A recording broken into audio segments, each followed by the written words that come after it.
They were so used to frequent excursions, Jack and the family continued the tradition when, in 1990, they returned to Canada for a 3-year stint in Ottawa.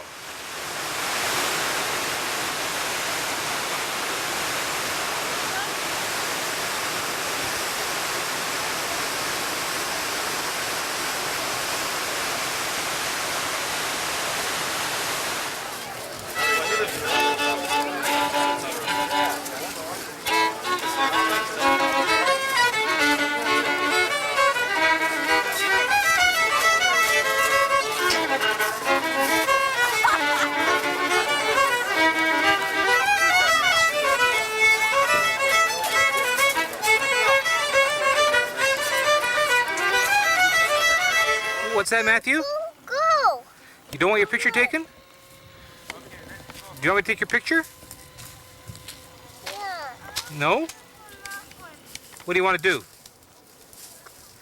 What do you want to do, Matthew? No.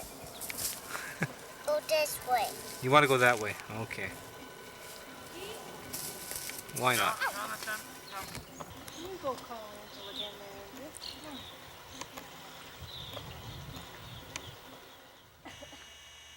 And even at that early age, Matthew showed signs of his insatiable desire to learn, spending hours on his mama's knee or at her side, looking at books. The tiger did, and then the fox take the book. What's that? Spade? Let's go. Let's open it. What's that? He's fixing the lamp, the street lamp, isn't he? What's that? He's fixing all the things, isn't he? He's fixing, what's he fixing there? What's that? Steak. What? Or steak. No, what is that? What is it? Flashing candle. That's right. There's some steak there. Yeah. And who's this there? Run and worms coming out of the door. That's right. Who's coming out of the door? Run and worm. Lowly. A lowly worm? Yes.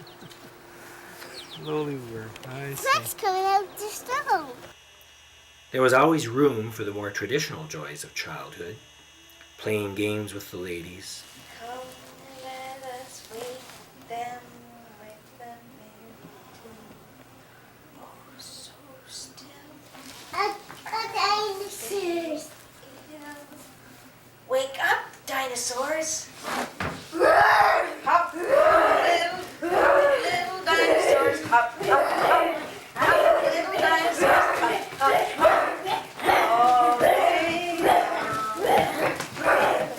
You put your whole self in. You put your whole self out. You put your whole self in. And you take it all about. You do the hokey pokey and you turn yourself around. That's what it's all about. Yeah. Okay, what do we do now? Skinner?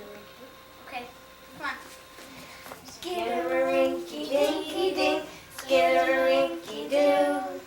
I love I just move to the side a little bit, honey. That's the girl. Skinnamarink-y dinky dink, skinnamarink-y doo. I love you. I love you. I love you. I really mean it. I love you. Sleeping bunnies, now it's nearly noon. Come, let us wake them with a merry tune. Oh, so still. Are they ill? Wake up, little bunnies. Wake up, little bunnies. Hop, hop, hop. Hop, little bunnies. Hop, hop, hop. All day long. climbing the ice sculptures on the Rideau Canal,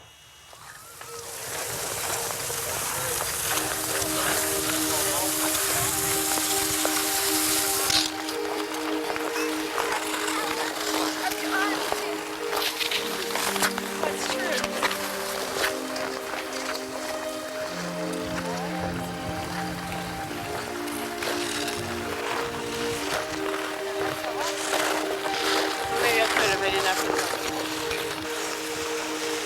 that you want? I want something to eat. What would you like? Some fries?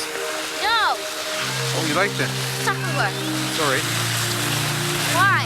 Because Why? we're gonna have supper pretty soon. I don't want you to have No, we're not. We haven't even had lunch yet. I'm not gonna have any lunch. Just gonna have supper. Well, it's still pretty early. It's still morning. There's Several of those other skates. I'm gonna put on top of Diplodocus's back, okay? I'm gonna put on Diplodocus's back. I'm on Diplodocus's back. It's very deep down there. Oh yeah. We are high, right? Yeah. Hey! I'm sliding down. Yeah. Yes. No more. Want to be able to do it? Yeah. I want Triceratops' back. Yeah. See Triceratops' horns? Yes. You want to go on his back too? Not me. You want to go on Diplodocus' back? No, I don't think so. I'll just take a picture of you doing that. No, not you. Mom. That'll be good enough for me. Diplodocus' back. Oh, he's very high. Oh, you're sliding down his back. I'm trying to get on Diplodocus' back and I couldn't because it's too up high. Oh. I think, Dad, you want to step on his neck? I don't think so. But do you want to hold on to his bones? No, not me.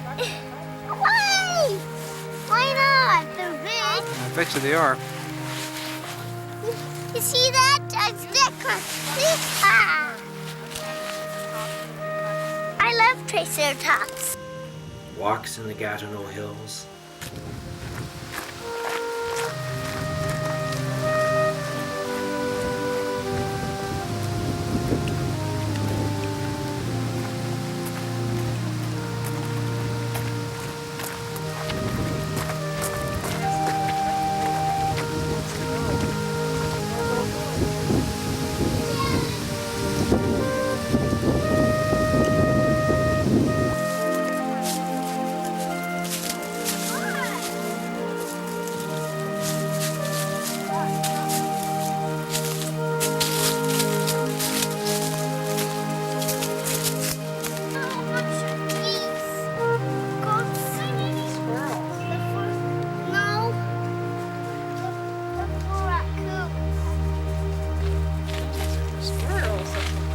Schools hate these.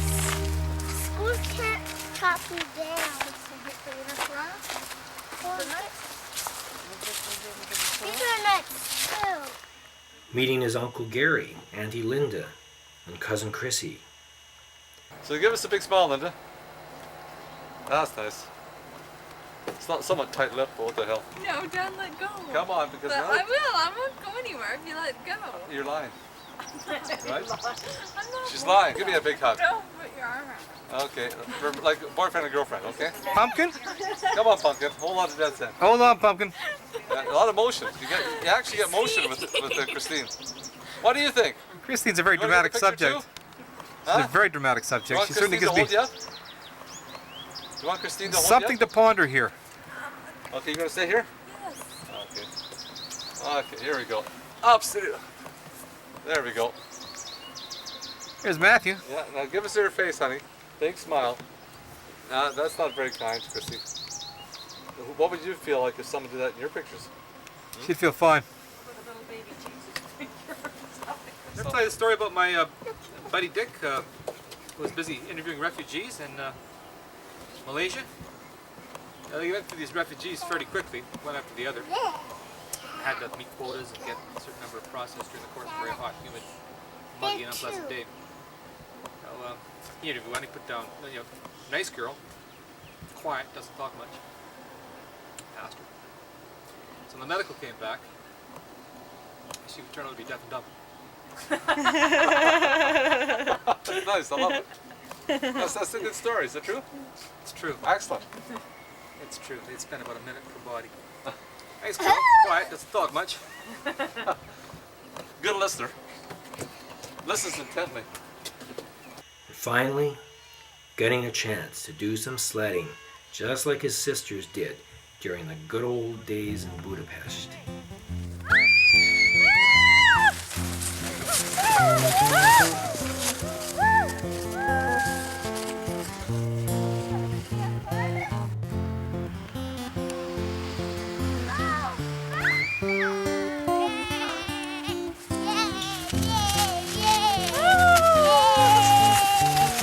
Yeah, you made it.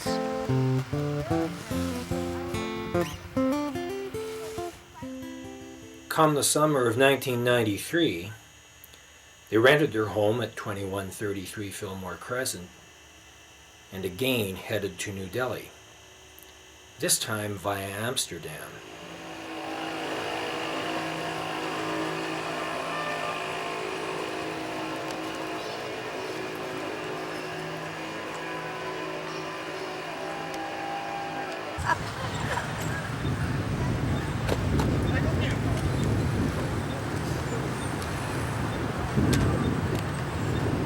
It's like a third piano, eh?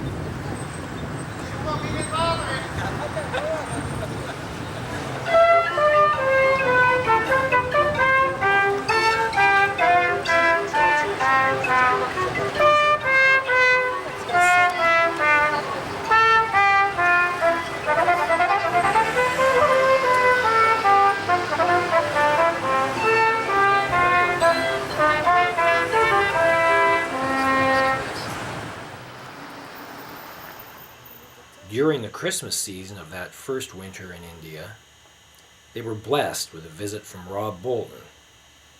You know, the fellow who was hosting that backyard barbecue some 10 years before. The one where Andrea needed help with her wiener.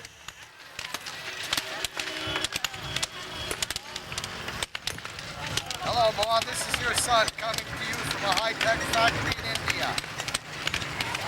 What's that? We're at the pump. Oh yeah.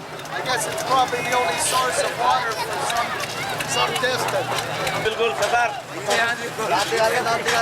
हाँ बिल्कुल सदर हो जाओ दांत बत्ती से दिखा दो तो ड्रॉप आउट का यहाँ खड़ा हो जाओ भैया आजा मैदान में तो And there's the potato man. Onion man.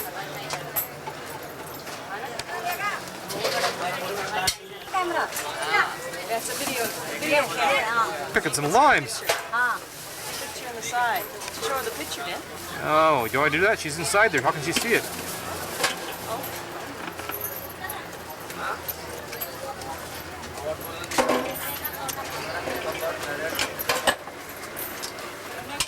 Water? Water? All-consuming occupation.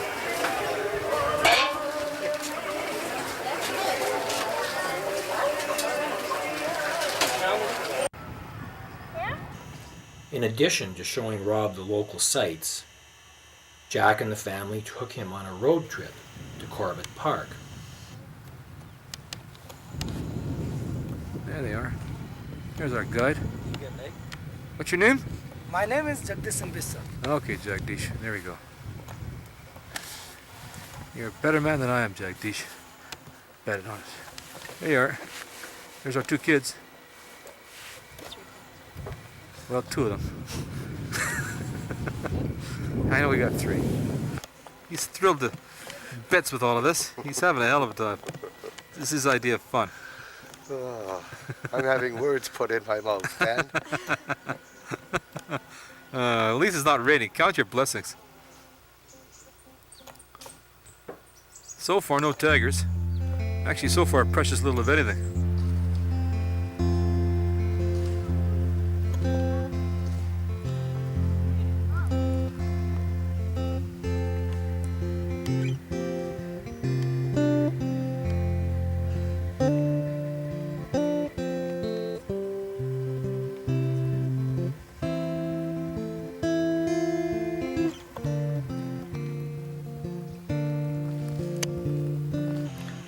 Nainital, a summertime getaway in the foothills of the Himalayas.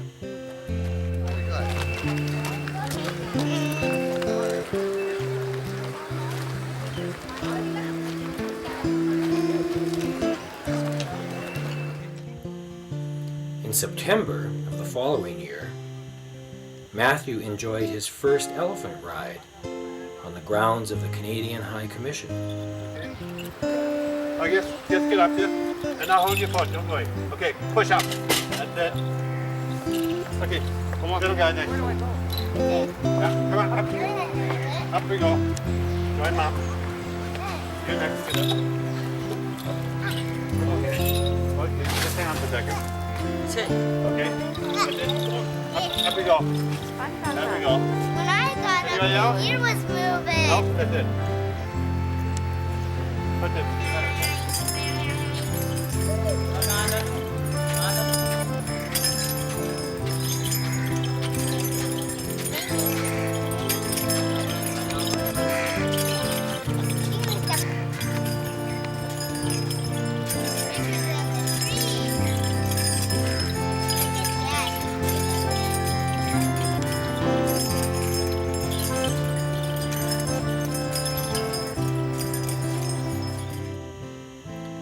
Matthew's first foray, unaccompanied by his sisters, occurred the very next month. A trip to the state of Kerala, in the southwestern part of India. After spending a day or two in the coastal city of Cochin, the three of them headed east, inland, to the Periyar Game Reserve in the mountains. They stayed at the Spice Village Hotel in Tekadi, Tamil Nadu, just across the border from Kerala. It's raining. No, don't go out in the rain, Matthew. Get inside now. It's raining. Won't last long, though.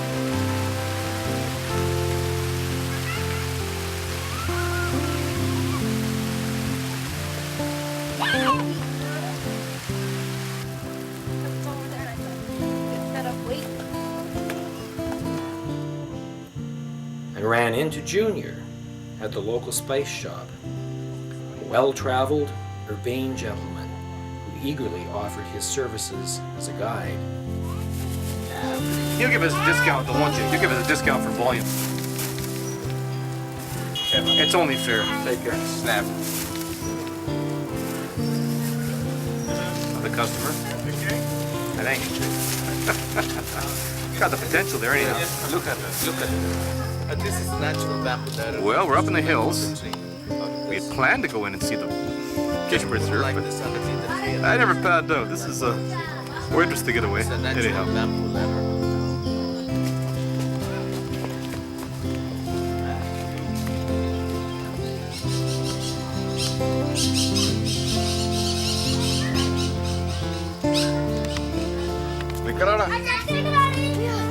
Okay, get out of the way, Matthew. Are you on? You want to stay with me? You want to go with me? Why did you get together with them, Matthew? Let's go. Let's go. There. Seats on the jack. They got a big jackfruit there. Yeah, that's the Kaveri, coffee Kaveri. You know the Kaveri? river name called Kaveri River in Karnataka? The same Oh, yeah, name. Karnataka. Yeah, that's coffee Kaveri and this is Carberry. Central. I see. Central Carberry. Gotcha. There goes Junior. Oh yeah, the coffee robusta.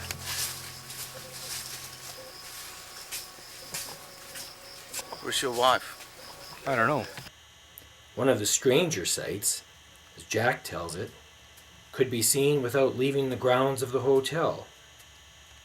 Gardeners who were using machetes to cut the grass and brooms to rake it.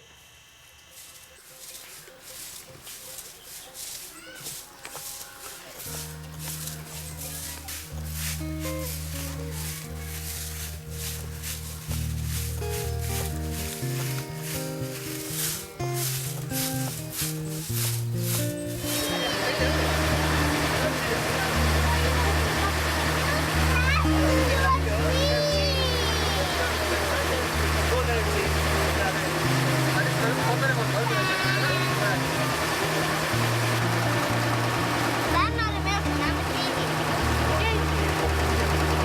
No, but the school's American, but I'm Acadian.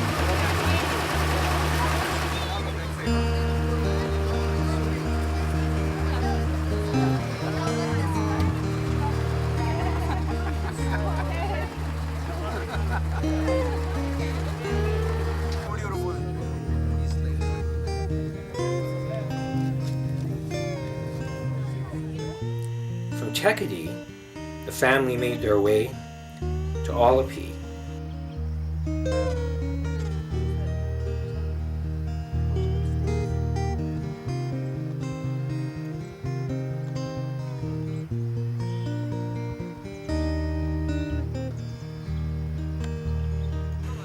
for a boat trip along the backwaters.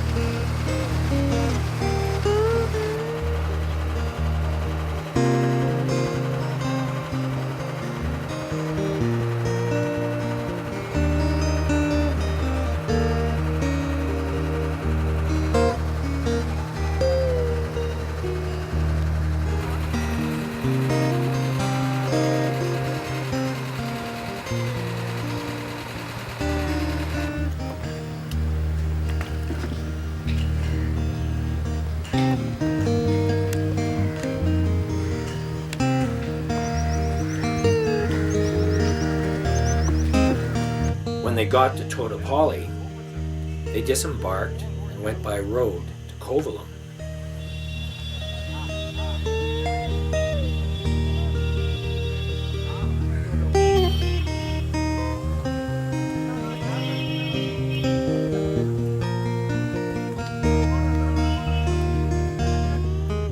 It was after dark when they arrived at the Kovalam Beach Hotel, an impressive edifice clinging to the cliffs of the Malabar coast. Son? While it must have been magnificent in its day, lack of regular maintenance had left it in a state of noticeable disrepair. And the food? Well, let's just say that the family was open to alternatives after that first evening sampling.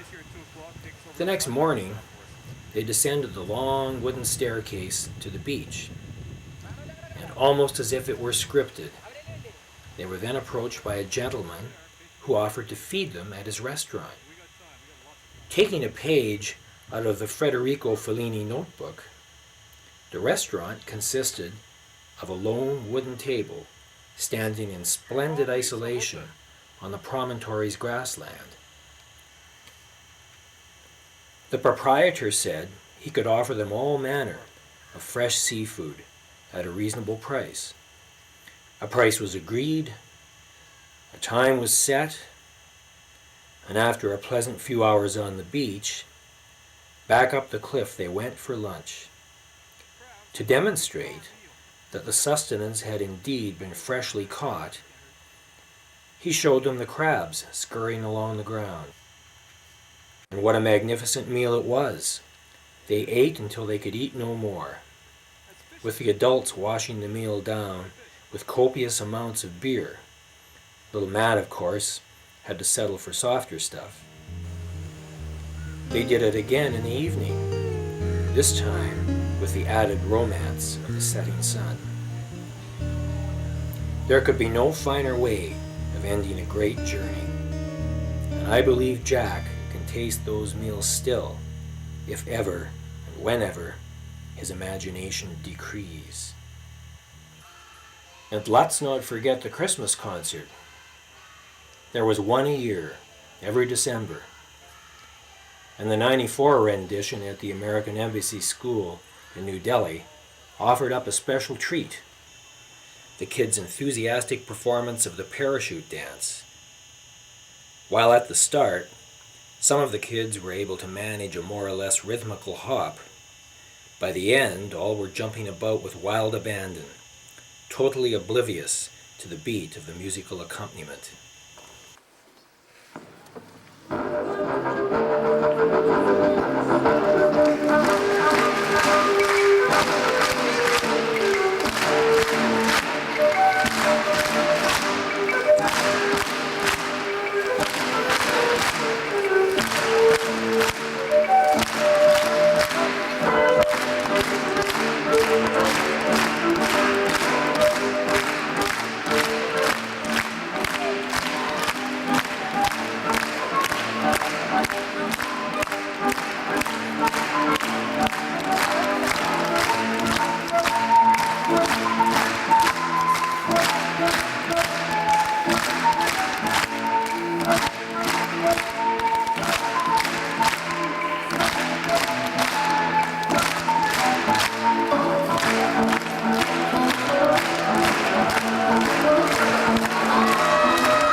few days later, the family was off on a trip to Thailand. First to Chiang Mai to take in some of the mountain sights.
And then on to the beach at Koh Samui. This is the view from our balcony. Beautiful cottage.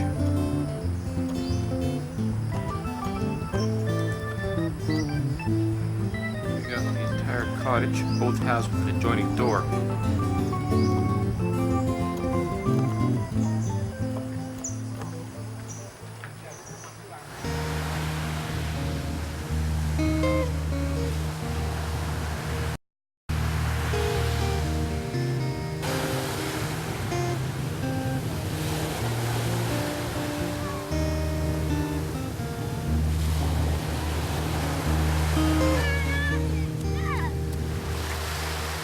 A rare shot of that view.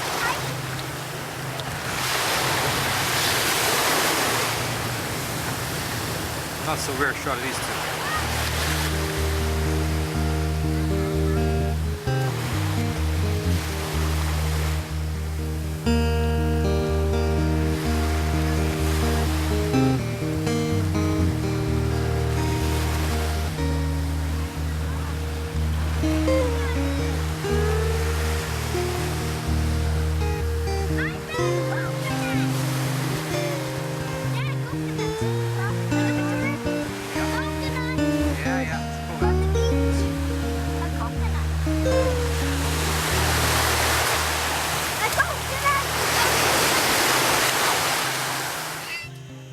The following year's March break provided another travel opportunity, this time to see Udaipur in Rajasthan and the state of Karnataka in the south of India.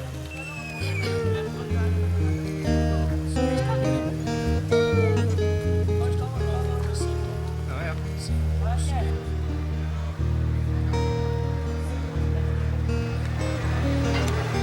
Jagdish, Temple to Jagdish.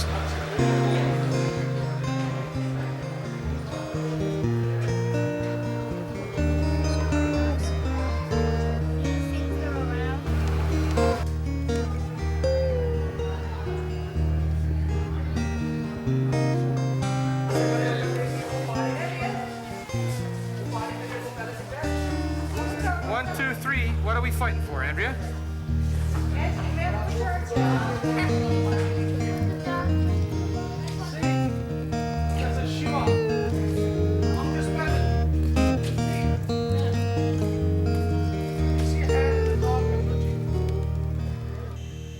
Although the focus of the first part of the journey was Udaipur, the family stayed just outside the city in what used to be a Maharaja's hunting lodge.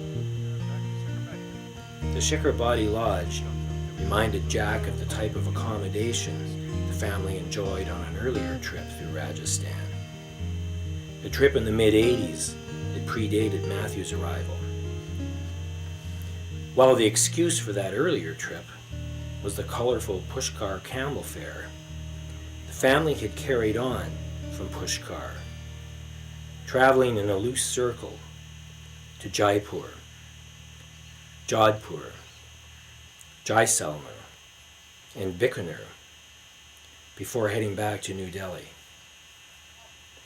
The lovely city of Udaipur had at that time been bypassed, an omission that Jack had been eager to correct for some considerable time. Hey, look, open your eyes. Open your eyes, Well, we're just about to start off the Ranakpur. Come Now on, the guide Nancy, gets here Kathy. to take us. Everybody else is perfect. Come on, open your eyes. Take a look.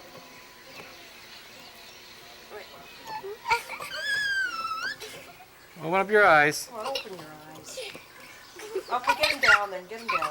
Get him down. No point in having him. Yeah, leave your eyes open, hon. Come on. I do it my eyes Don't have your eyes open. Come on. Open your eyes. open. Get him down then. I'll But just I get you can two. see you. How Get him how down. can I see you? With my eyes closed. My eyes open. I want your eyes open. I do have my eyes open. Put him down. No, I'll put just your get eyes you open. two. Put him down, please. I can see it blue. Oh, take his picture with his eyes closed. Who cares? Dad, you're blue. I want his eyes open. Doesn't matter.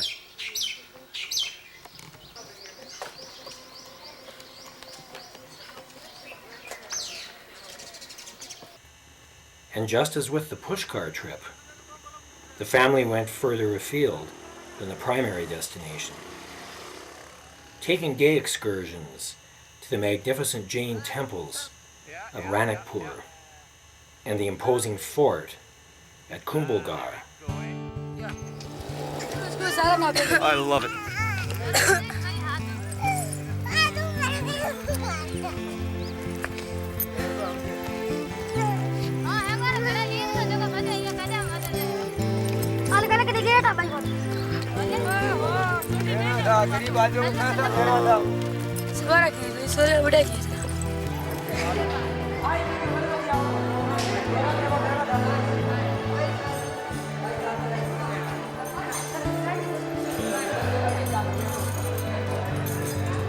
Priest in the temple. He blessed us. Hope that we have a long life. I told him it was the most beautiful temple I'd ever seen. Bar none.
only the person, guy running straight here, he can go to.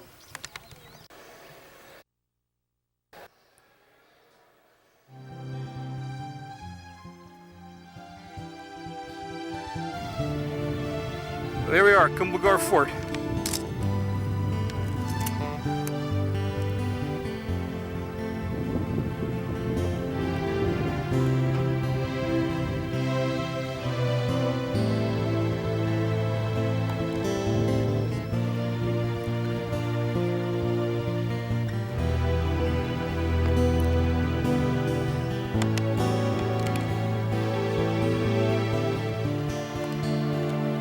The wall is about 12 kilometers. I'm even higher than Dad's tallness. Oh, here, Mom. You're down below me, too. Tick on. How am I going to get down? Dad, take a picture of you when I get down, too.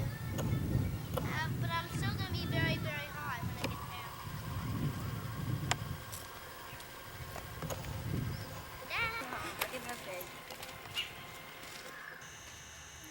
Stopping for lunch at the Audi Hotel. Yet another splendid royal retreat that had undergone the conversion. Dad, maybe you should include that you're teaching to get us new fresh lime soda, so instead you want us to drink water while you. Oh, yeah, sure, why not say that? Make you feel better.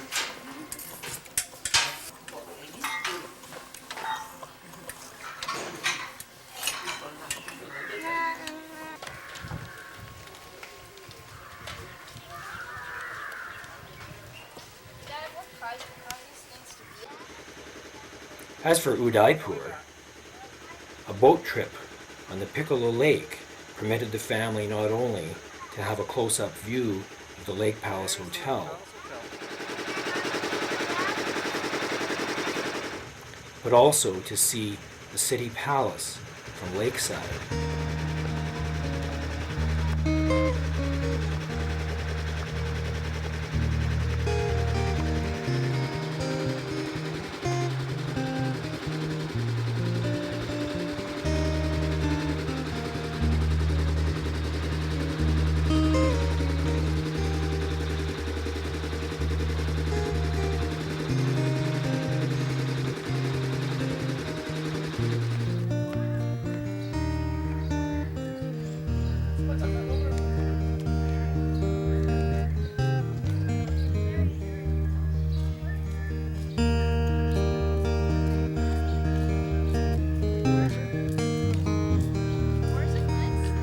Where is it? Yeah, I'm going to feel what?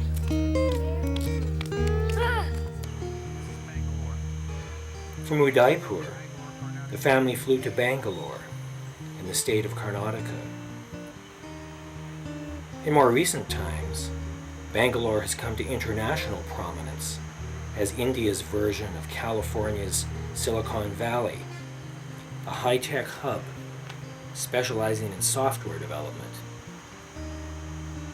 Jack and Kim chose Bangalore, however, because of its role as a transportation hub, conveniently located for road tripping to Mysore, and from there on into the mountains, to Tamil Nadu's Asinagudi and the nearby Mudamalai Wildlife Sanctuary.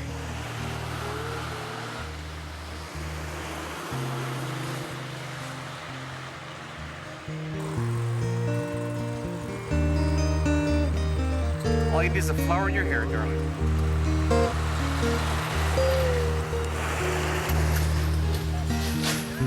Sri Rangapatnam, and the capital of what? Mysore? Karnataka. Karnataka. Capital of Karnataka at one point.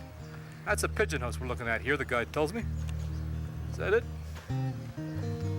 And they use these houses for the carrier pigeons. The carrier pigeons relayed messages from place to place. That's it, is it? Go ahead, talk away. And this was summer palace of Tipu Sultan, built in the year 1784. but he won't stay in the night because no security in this palace. No security. Yes. I can see that. But he's going to stay in the main palace which was destroyed in battle. Ah, destroyed. Yes, They in destroyed the fort, main Which palace. is in fort inside the fort. Oh, yeah. Some ruined walls on the way. I will show you. There's not much left of the fort either, is there? Yeah. Fort's pretty well headed. This is about nearly about now it's ruined, completely ruined. Matthew, Completely come ruined. on. Yes. Yeah, well. But on this very high, nearly about more than 75. He's okay now, boy. As soon as he started yapping, I knew he was 100%. Give me the history of evolution.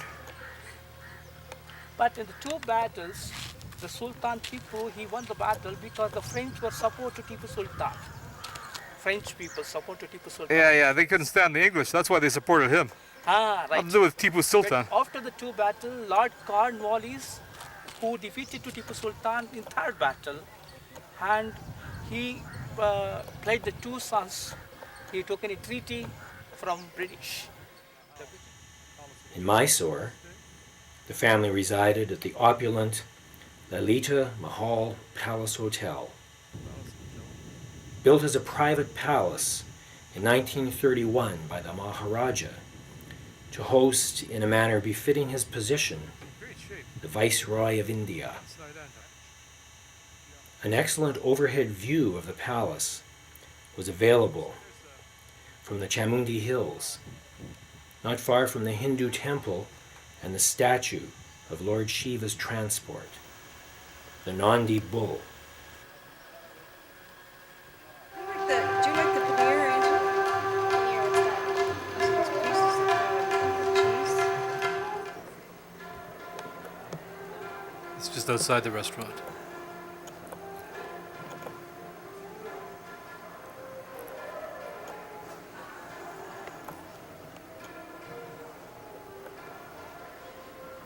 This It's beautiful up here.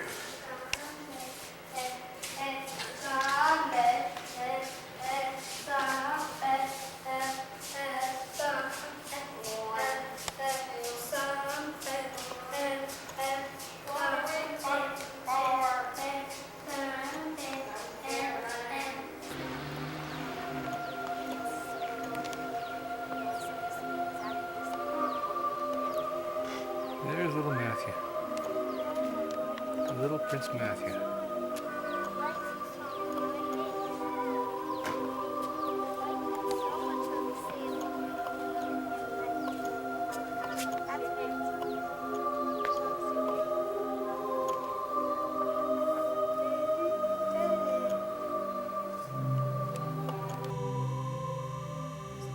As for the Mudamalai Wildlife Sanctuary, some tribespeople with traditional rights were permitted to reside within the boundaries of the park.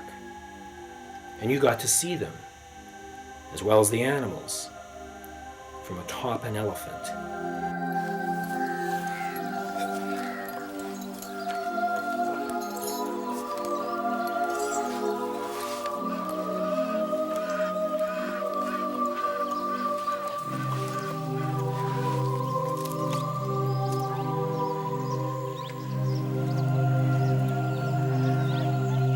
Oh yeah, look at that. It's sticking its leg out so he can get down. That's what I call a cooperative elephant.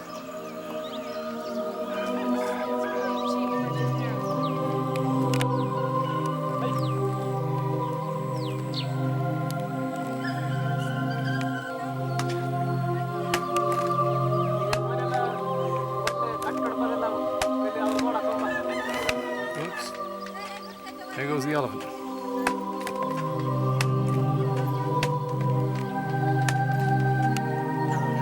That fellow was there. He scrambled up in the back when the elephants came into view. He didn't want to take any chances. Oh, look at the truck of the elephants. Giving us a bit of a salute here.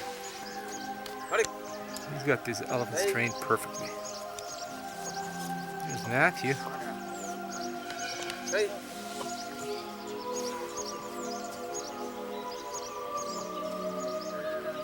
There it is through the window.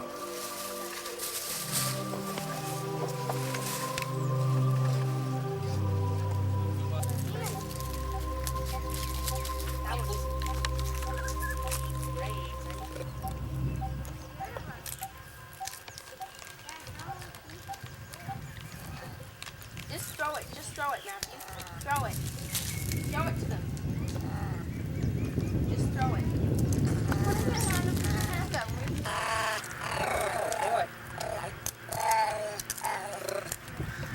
Jeez.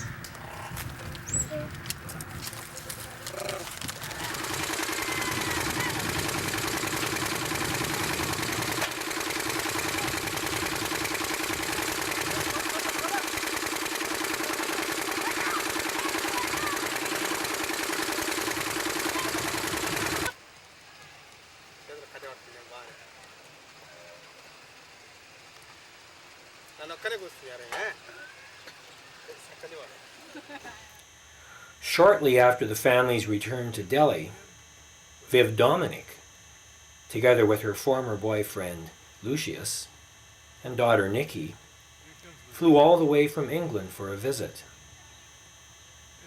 To give them a taste of the India beyond Delhi, Jack, Kim, and Matthew took them on a short trip to Sawai Madhopur, Rajasthan, home of the Ranthambore National Park.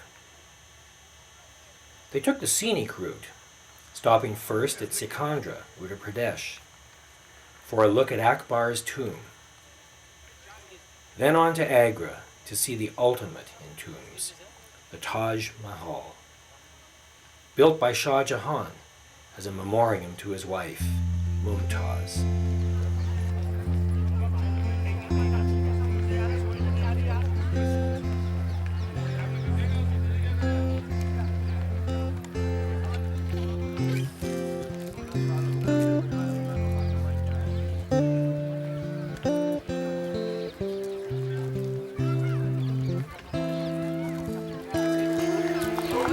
There's my dear wife in front of the Taj. Traveling some 35 kilometers or so to the southwest of Agra, the travelers arrived at Akbar's Folly, his sandstone capital, Fatehpur Sikri, built in the 1570s and 80s. Now a ghost city, it had to be abandoned some 20 years after construction began, reputedly due to an inadequate water supply. It's in pretty good shape, considering its age. The dry climate and absence of a resident population no doubt helped.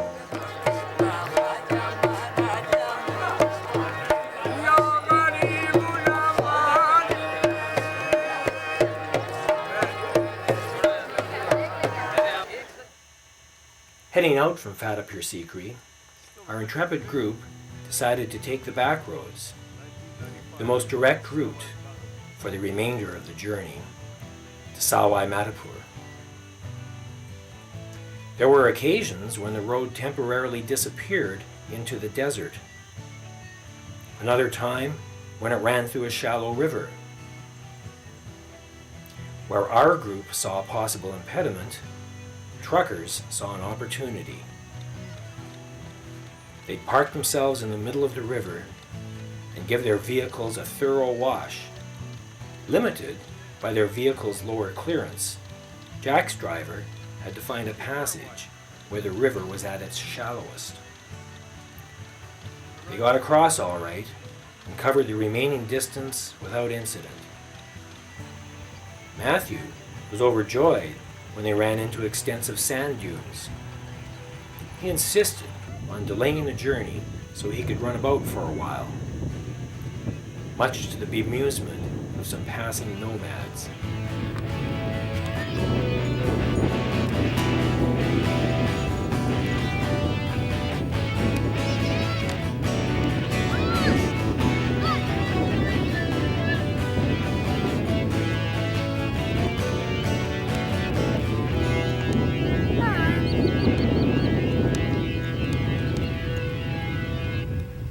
This is about the 15th road accident we've seen.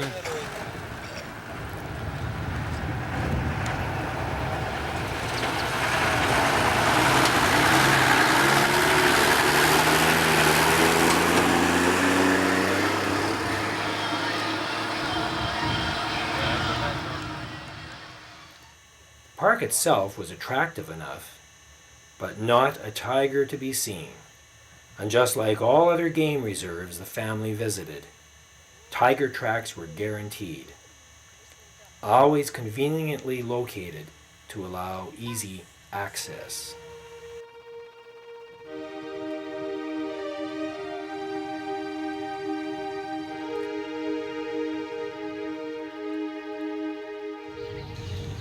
In between trips, life resumed its normal pattern. Walks in the Lodi Gardens,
a picnic at Sona.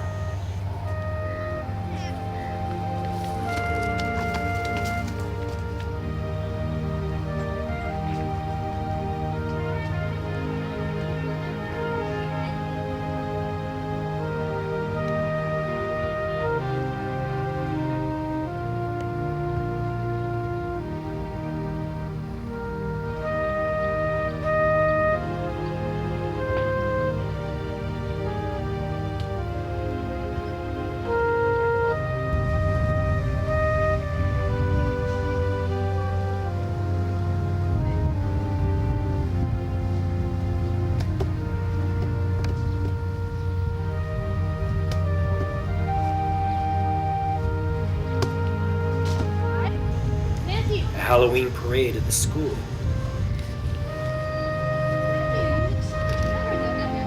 Okay, Cherry. I think Cherry's a princess. I think Cherry's a princess too. Good. Okay, now let everybody over here under the tree. Hey, Slutter.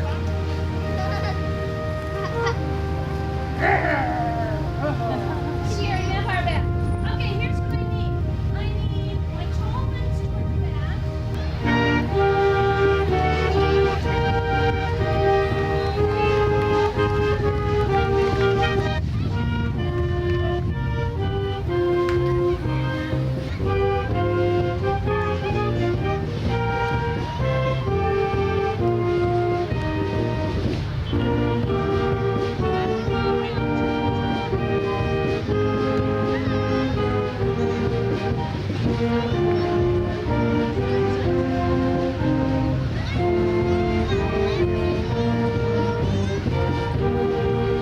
The Melas.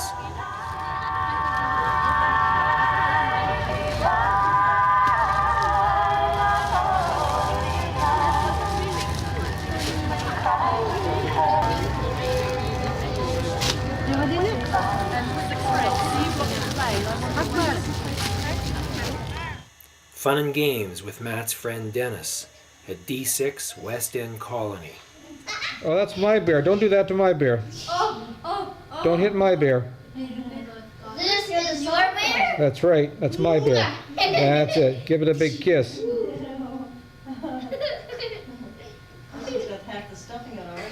Don't bite it. Don't bite it, Matthew. Don't hit it, please. No, that's not. It's so hard. Pasta. Pasta. Snow. the Christmas party and concert.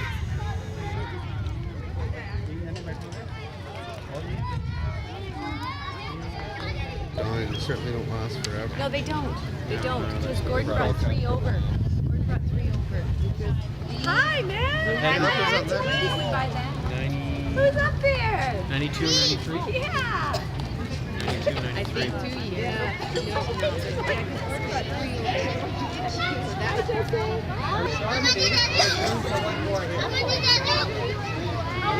And prep it, please. How was it? Did you like it?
When considering what to do for March break '96, Jack remembered the Phuket vacation and the junket the family took to Phi Phi Island 10 years back.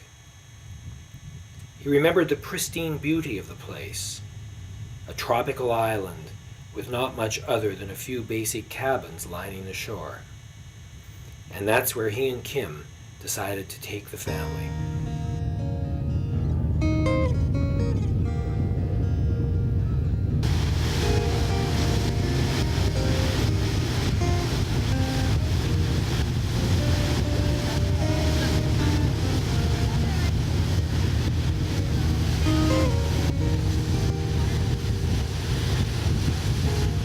Arriving after dark, Jack and Kim found themselves disoriented and confused by what they saw. It was not at all what it once was. There was a lively commercial strip, resorts cheek to jowl, and the pungent odor of the sewer as they made their way to the cabin they had booked. While the cabin was indeed basic, and may very well have been one of the originals seen by the family on that first visit so long ago, times had changed. In the interim, the island had been developed. Once they adjusted to the noisy nightlife, the family had a fine time, taking walks along the beach and renting boats to explore the surrounding islands.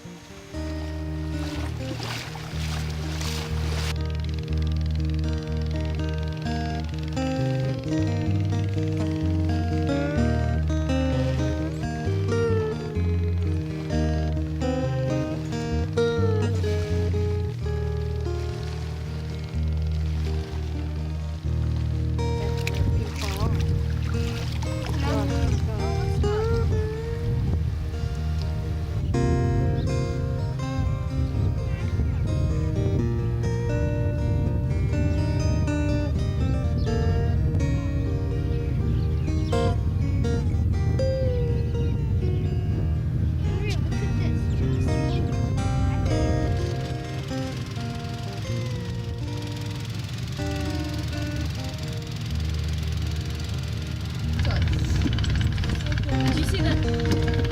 Angela, I found one of these. I found all those, Matthew. Angela, this is yours.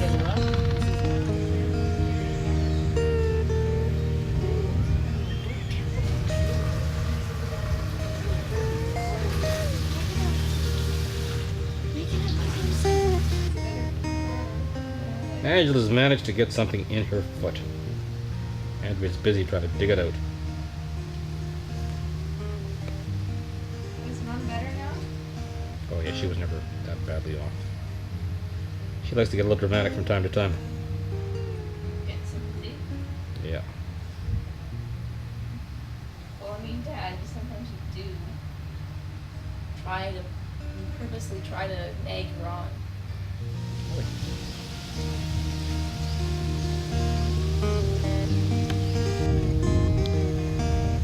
When the tsunami hit Southeast Asia in December 2004, Jack immediately wondered about the fate of PP. Sadly, he recognized the island in one of the many TV documentaries on the tragedy. The very spot where they had been staying had been completely washed away by the deluge.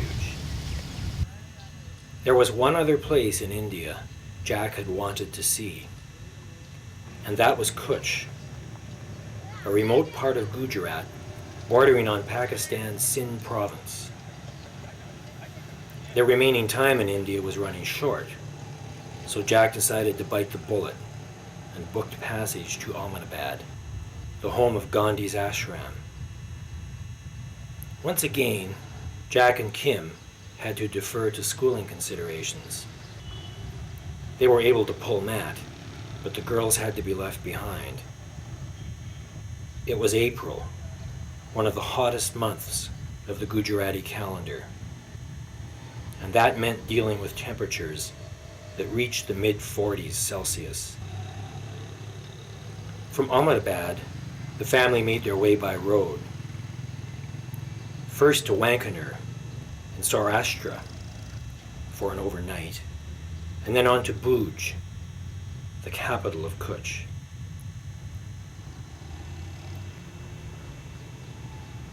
And a memorable road trip it was.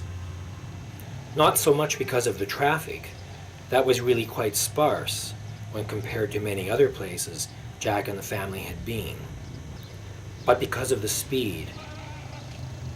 Despite the sorry condition of the road, their driver was able to cut in half the time that they had been told it would take to get to Wankaner. He would drive through the narrow streets of the various towns as though they were freeways, with all the space in the world, even though the clearance would often be no more than an inch or two on either side of the car. He proved himself so adept at it, without ever suffering so much as a scratch, that Jack's anxiety soon gave way to a relaxed acceptance. He was well within his comfort zone for the greater part of the journey. There's our trusty vehicle, the Contessa. Once in Wankener, they made their way to the honeymoon suite in the Royal Oasis Guest House, a building some 2 kilometers away from the Ranjit Vilas Palace. Entering the honeymoon suite was like passing through a time warp. The interior was 1920s Art Deco, and grunge spots accepted, looked much as it must have looked when first occupied all those years ago. Their host was the owner of the palace, Dr. Digvijay Singh, son of the former Maharaja of Wankener. It wasn't long before he told him the story of his life, much abridged for want of time. He was particularly fond of the part pertaining to a business decision gone wrong, one that had been made in the 50s. After independence, the Indian government had arrived at an arrangement with the country's royals that permitted them to retain one residence. At the time, Digvijay's family owned 2 major residences, the other being in Bombay. Insufficiently prescient to foresee Bombay's boom in property values, they decided to stick with the ancestral seat in Wankener. The Bombay mansion that they sold for what today's market would consider a pittance now houses the American consulate, a piece of real estate whose current value would have kept them all in clover. But their loss was Jack and the family's gain. They would not have been the man's guests, his only ones at the time, had his father instead decided to relieve himself of the palatial property in rural Gujarat. And much to Matt's consternation, the other part of his story that he wished to emphasize was his prowess as a hunter. The walls of the billiards room, the banquet room, every room, it seemed, were covered in mounted wild animal heads. And not just the Indian wildcats you'd expect, but trophies killed in Alaska and Africa too. He said that he was listed in the Guinness Book of Records for volume of kills, I believe. Matt was aghast. He looked him in the face and asked him straight up why he thought killing wild animals for trophies was a good thing. Digvijay looked embarrassed and simply said that he had decided some time ago to no longer pursue the sport. Maybe it's pure coincidence, but according to a recently published article, Digvijay is reputed to have claimed that he is now very much ashamed of the trophies, and has been ashamed for about 10 years. That would place his conversion at about the same time as Matt delivered his understated, yet nonetheless stinging rebuke. You have to wonder, don't you?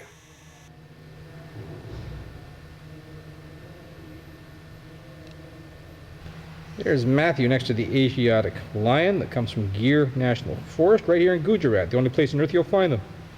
About 300 of them left, apparently. You found this in Alaska. Nope, he found that right here in Gujarat. You did? Yep, Gir National Forest.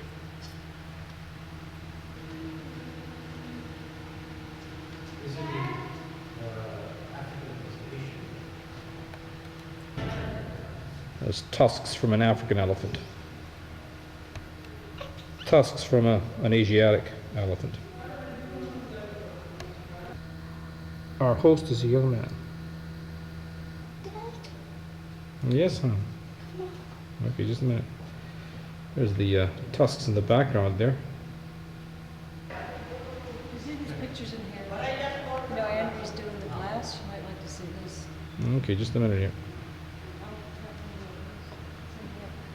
Maybe Dad should take a picture of that skull.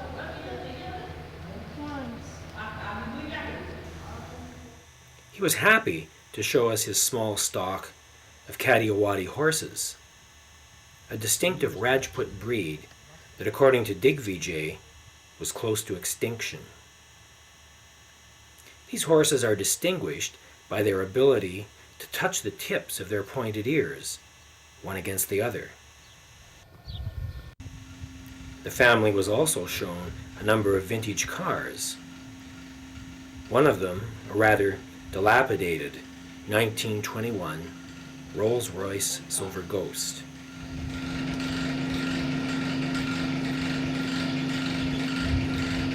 Where is Mr. Son? Digvijay son. Charge is the battery.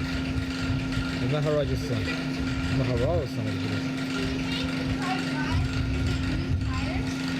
You have to get new tires.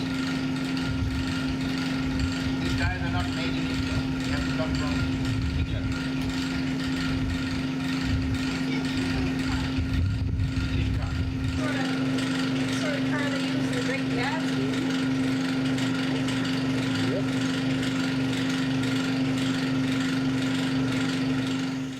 As well as the royal coach, built specifically for a family wedding. 5 kilometers from here. And she came with this after the marriage. Okay, that's 120 years ago. His great-grandmother was married and came in the chariot we're looking at this point. With he riding a horse, she in this chariot. And she came with this Another thing about the aforementioned magazine article that's worthy of note.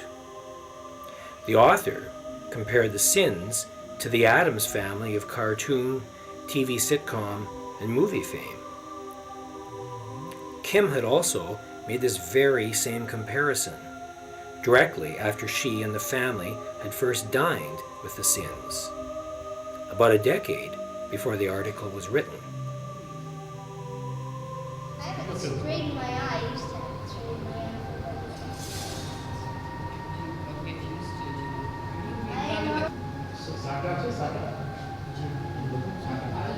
Dad doesn't have one place to go.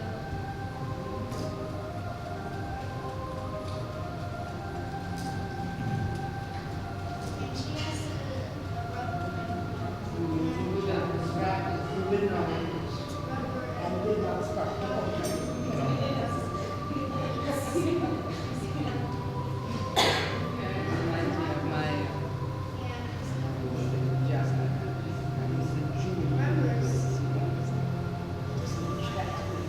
Just before the Tuppers were about to depart for Bhuj, Digvijay asked if they might take along a parcel for his sister and Kutch. They were happy to help, and he gave them contact details for the sister. There was something tremendously endearing about Digvijay, the whole family for that matter. I am sure that accommodating strangers as palace guests, albeit paying ones, formed no part of the Sins' retirement plans during their glory days. But they were trying very hard to pull it off with all the dignity they could muster. And the threadbare clothes, soiled tablecloth, forced conversation, and substandard victuals simply added to the pathos of the experience. The Tuppers would see them again on the return journey. The road to Bhuj took the family through the little Rann of Kutch, a narrow area totally submerged during the monsoon season, but dry as a bone for the rest of the year. Rapid evaporation from the intense heat and centuries of silting have created vast saline mudflats. During the hot, dry season, the flats are mined for their salt, the primary employment available to the Agarias, a subcaste coming under the official category Other Backward Classes. Diesel pumps are used to draw water from the saline aquifers, water that must be kept flowing at all times to ensure the proper formulation of salt crystals. Since neither the pumps nor the salt pans can be left unattended, the workers must live where they work. They cannot return to their villages until the end of the season. When looked at from an alternative perspective, the salt flats are transformed from a fascinating sight for the traveler into yet another example of unrelenting hardship for the locals. Such is life in the subcontinent. On arrival in Kutch, the authorities were approached for a permit to visit designated villages in the Bani region of the Great Rann, that part of Kutch that borders on Pakistan's Sindh province. After some considerable effort, the permits were granted. They were then able to make their way via a rarely utilized dirt road, more like a path in some areas, up into the Rann. The family visited Brandiera, Hodka, and Dordo, villages with habits and customs that likely dated back to antiquity. The Tuppers saw no one other than the locals, and they were never asked to produce their permit. Not that Jack regretted going to the trouble of obtaining it. Experience had taught old Jack that it's usually when you don't have what you're supposed to have that you'll be asked to show evidence that you have it.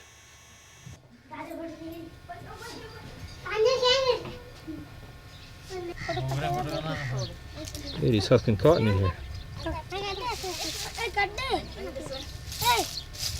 Well, what a lot of job work, eh? Yeah, just to get a little bit of cotton, it's amazing. And the price of cotton apparently is way down this year. Yeah. Well, just varies with demand, I guess, and supply. I guess the supply is large and the demand is little. Something like that.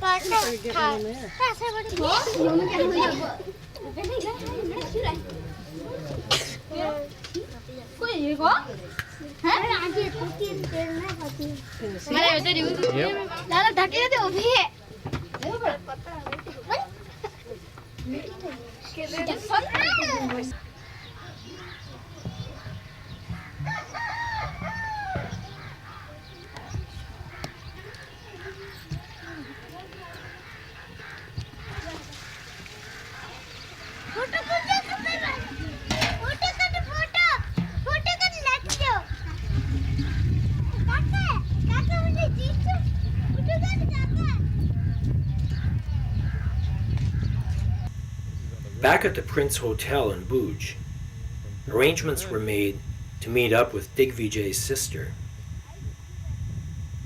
Her appearance and manner were exactly as Jack and Kim had anticipated, regal to the core. Asking after their travel plans, she suggested they take a trip to Vijay Vilas, her family's palace on the Arabian Sea. Why was her family no longer there?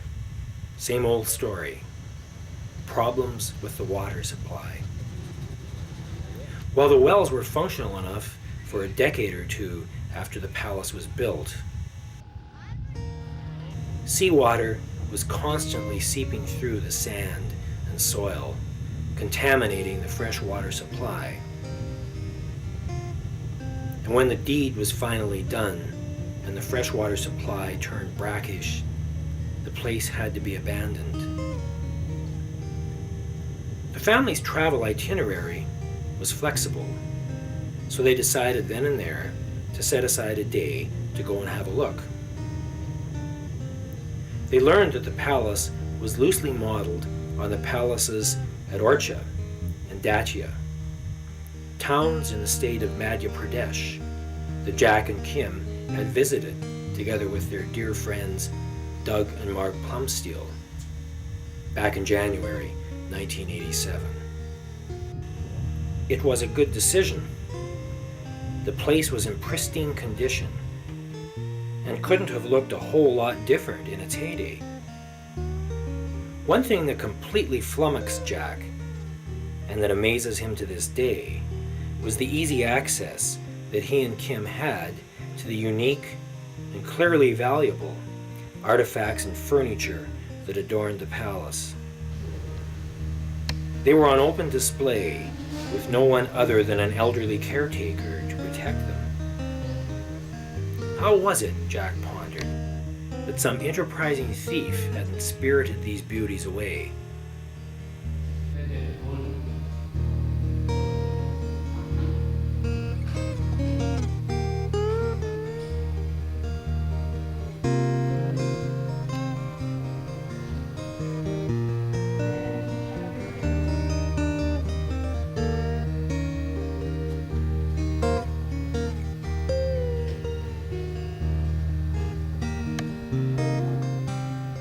Coat rack made out of antlers.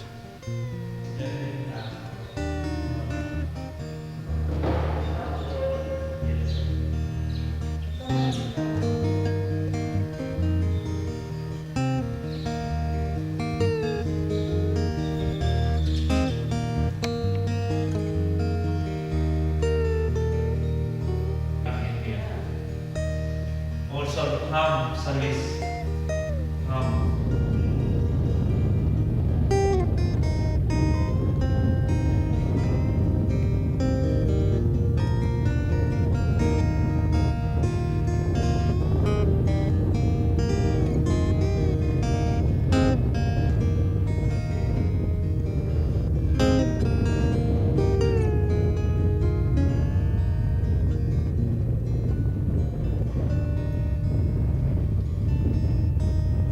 It seems that the place is now up for sale, but no water, no buyers.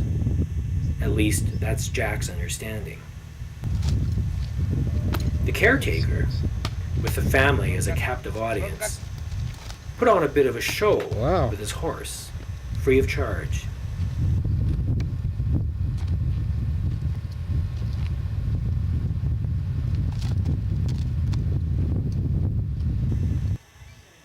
They visited the town of Manvi on the way back to Bhuj.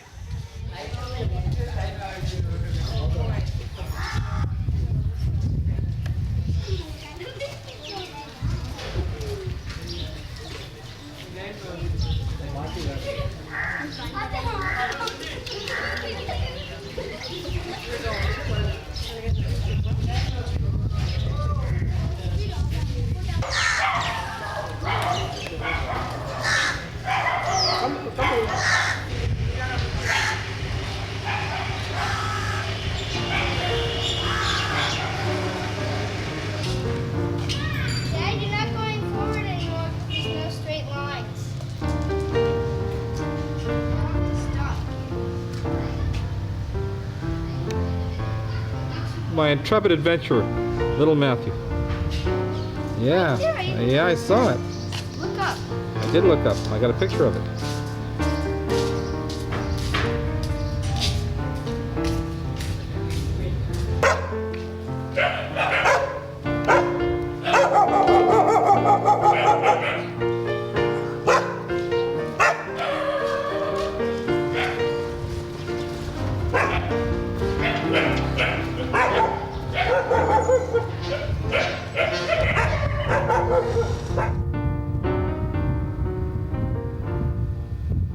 That's what the roads are like in Kutch. It's a pleasure driving them.